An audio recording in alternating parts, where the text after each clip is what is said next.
તો સુરેન્દ્રનગરમાં પણ વરસાદી માહોલ જામ્યો। ભારે વરસાદને કારણે લોકોના ઘરમાં પાણી ભરાઈ ગયા છે।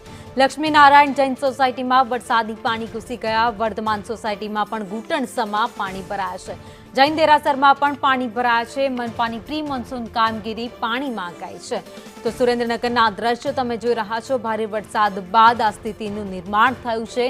સોસાયટીઓમાં પાણી ભરાયેલા છે। પાણી ન ઓસરતા લોકોને આ પાણીમાંથી પસાર થવા માટે મજબૂર બનવું પડે છે। સ્થાનિકોનો આક્ષેપ છે કે જ્યારે વરસાદ આવે છે ત્યારે આ પ્રકારની સ્થિતિ સર્જાય છે।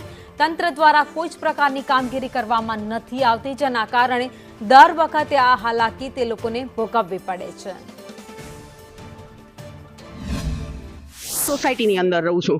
મારા સાધુ સંતો, મારા અહીંયા રહેતા દરેક પરિવારો એટલા બધા હેરાન પરેશાન છે ને કે જેની કોઈ સીમા નથી। દરેકના ઘરમાં પાણી, સંડાસ બાથરૂમમાં પાણી અને પાણીના ટાંકા ડૂબી જાય।